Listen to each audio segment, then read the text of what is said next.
E aí, turminha da OAB, que fez a primeira fase do 37º exame de ordem? Bom, eu identifiquei 3 questões passíveis de recurso e até mesmo de anulação pela FGV. Mas lembre-se, o prazo de recurso é somente até dia 3 de março de 2023. Então, vamos às questões. A primeira questão, então, que eu acho passível de anulação em relação à prova branca é a questão de número 7. Veja que na questão número 7, muitos alunos ficaram na dúvida entre a letra C e a letra D. A OAB trouxe como gabarito preliminar a letra D. Porém, ao meu ver, e nos termos do Estatuto da OAB, as letras C e D estão corretas. Veja que a alternativa C fala o seguinte: se Pedro efetuar colaboração premiada contra Antônio, tal ato importará em processo disciplinar, que poderá culminar com a aplicação da sanção de exclusão. É exatamente o artigo 7º, parágrafo 6º, letra I do Estatuto. Veja o teor desse dispositivo.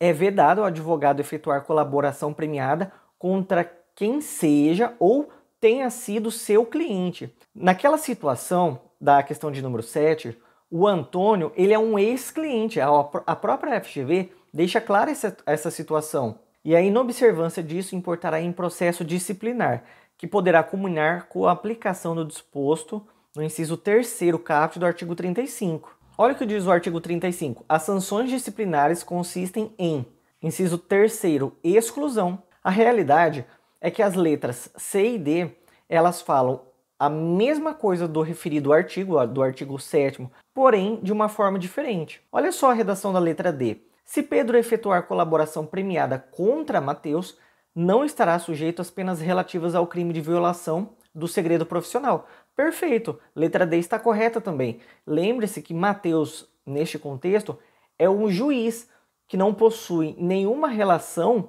com o advogado Pedro.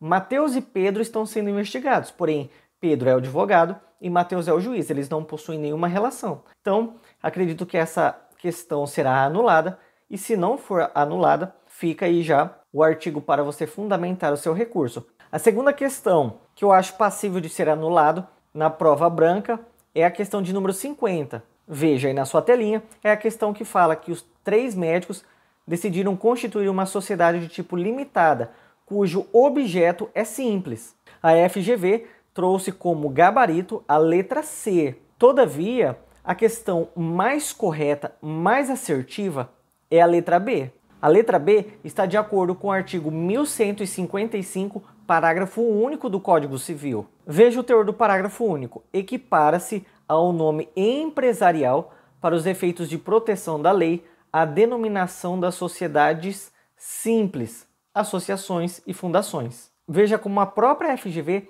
traz no enunciado o seguinte: cujo objeto é simples, consoante a classificação das sociedades no Código Civil. Assim, a letra B estabelece: a futura sociedade terá o nome empresarial. Correto, pois tanto as regras de formação quanto de proteção ao nome empresarial se aplicam indistintamente às sociedades simples e empresárias. A letra C não deixa de estar correta, porém trata-se de uma questão de interpretação e eu acredito que a redação da letra C não foi bem elaborada. Então, para efeitos de recurso, já fica o gabarito, artigo 1155, parágrafo único do Código Civil.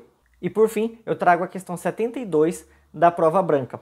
Acredito que a FGV não irá anular essa questão, mas para efeitos de recurso, essa questão está com uma redação estranha. É uma questão também de interpretação. A FGV trouxe como gabarito a letra A. Pedro não poderá exigir a interrupção do seu contrato porque não há previsão na CLT. A alternativa está correta. Todavia, a Lei 7.664, que é uma lei eleitoral, no artigo 25, parágrafo único, diz o seguinte: o direito de afastamento previsto no caput deste artigo se aplica aos empregados de outras empresas privadas, ficando essas desobrigadas ao pagamento da remuneração relativa ao período. Essa parte final, ficando essas desobrigadas do pagamento da remuneração relativa ao período significa suspensão do contrato de trabalho. O empregado não trabalha, mas também não recebe.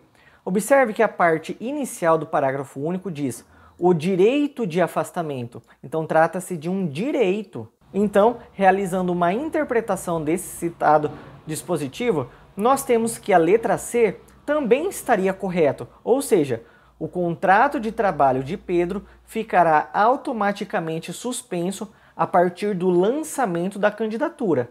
O artigo 25 da referida lei diz o seguinte, que essa licença começa desde o registro da sua candidatura perante a Justiça Eleitoral. Então, para efeitos de recurso desta questão, fica o fundamento.